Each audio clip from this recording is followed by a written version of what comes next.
In this video, we're going to be talking about how to write a political campaign speech, something I have been doing for clients for decades.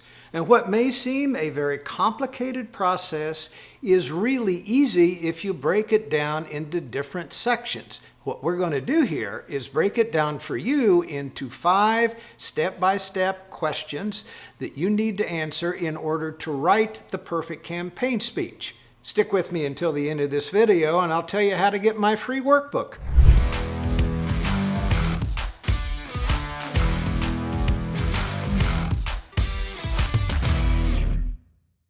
In this video, we're going to talk about what you must know before you ever start writing your speech. We're going to talk about how to outline the content of your speech, how you identify the purpose of your speech, how you craft your words and perfect your words, and then I'm going to give you a few tips on how to rehearse so that you deliver a command performance. I'm going to start with this point about what you need to know before you ever start writing that speech, and I'll break it down. The who, the what, the when, the where, the how many, the how long. Now, what do I mean by that is, who are the people coming to this event? What is their common interest, or what is the common thing that characterizes your audience? Because if you don't know that, you're going to write an aimless speech having no idea who you're talking to. How many are coming?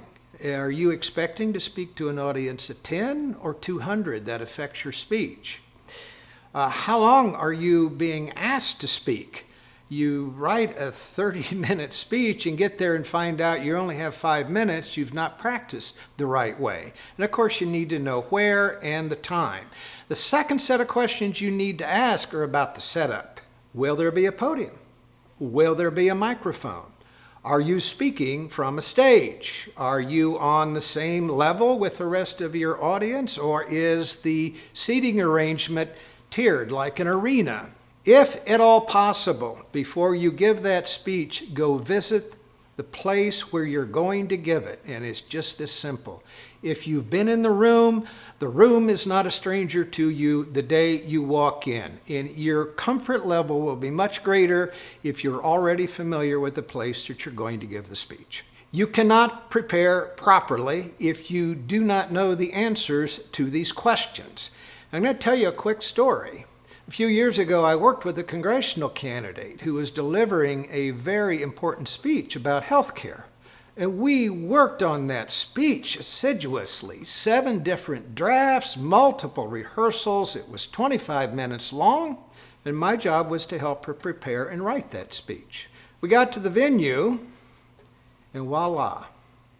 She was expecting a microphone. There was no microphone. She was expecting a podium. There was no podium. She was expecting an audience of 20 people. There were 200 people there, and it completely shook her confidence. And instead of getting an A performance, she at best gave a C-, and all it was a lost opportunity because she did not prepare properly. All right, the second thing that you need to decide before you write your speech is, what do you want the audience to do as a result of what you say? What we call the purpose, or the call to action. Do you want them to support you? Do you want them to give you a campaign contribution? Do you want people in the audience to volunteer to help you advance your cause? Are you trying to explain your point of view on a controversial issue? And here's what it's like. If you get in a car with no destination and just drive, you're never going to get where you want to go because you have no idea where you're going to go. You're just going to wander. And that's the point about deciding before you even write this speech.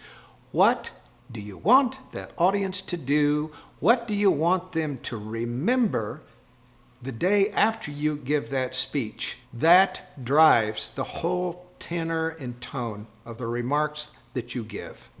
Oh, by the way, if you have comments or questions about anything I say, please leave them in the comments section. I try to respond to every question I get. The next thing we're going to discuss is how to outline the content of your speech. And I'm going to tell you some things that you probably won't see on Google or in a book. This is what voters want to know, even though they're never going to tell you in this way. They want to know what makes you qualified for the job you're running for.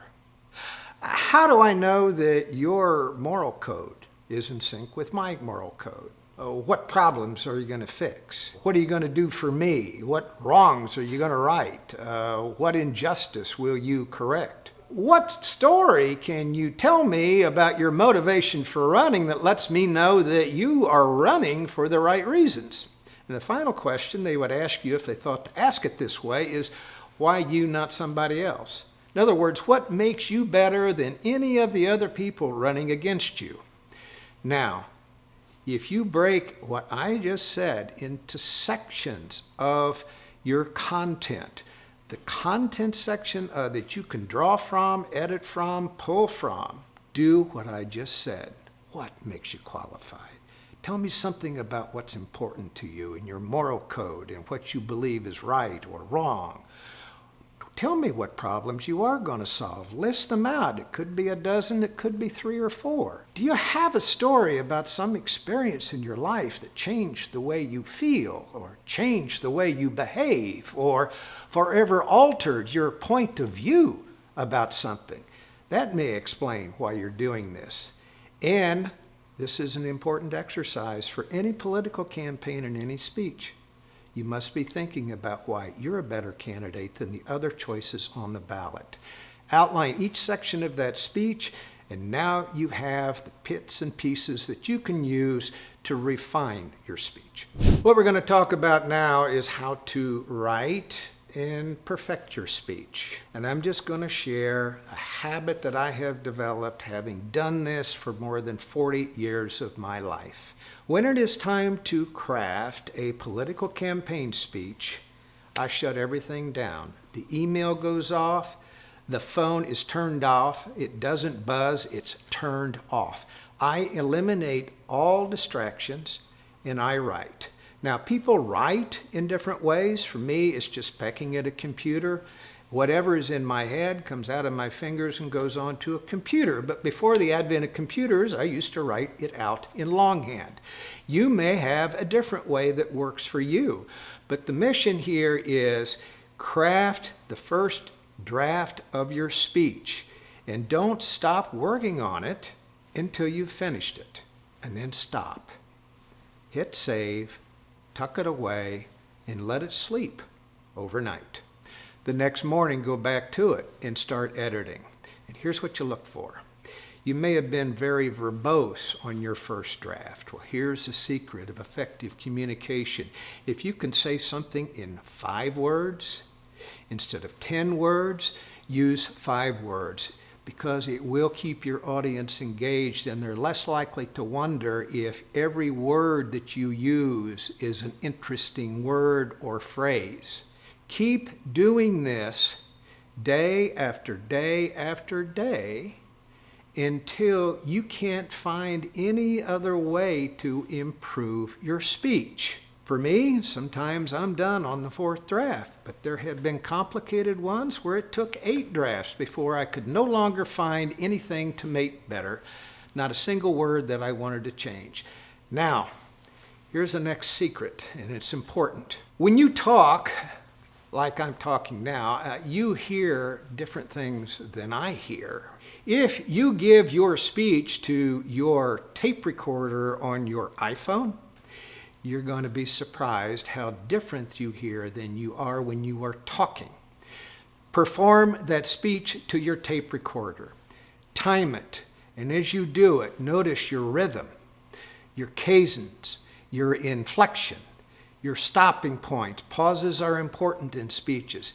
Keep doing that until you are happy with the way you sound. The final point I want to cover today is how you rehearse. Now, here is a dirty little secret, and please listen carefully.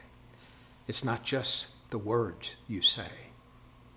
It's how you look. It's how you sound. It is the passion in your voice.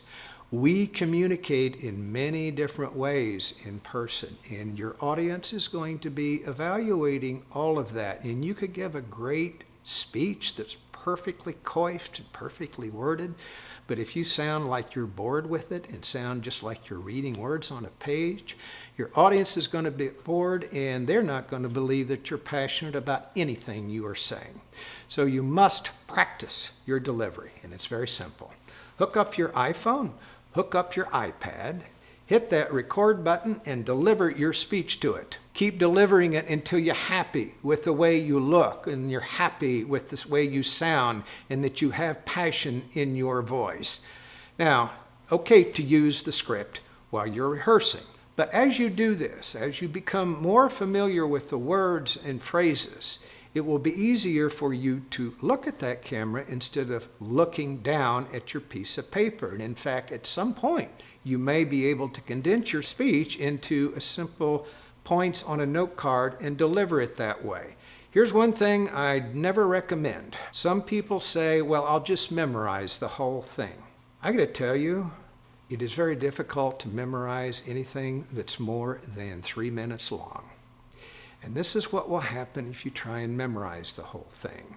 You'll get up there and you're self-consciously, while you should be engaged with your audience and watching their eyes and watching their body language, you're going to be consumed in the back of your mind with what you're supposed to say next, and that will detract from your performance.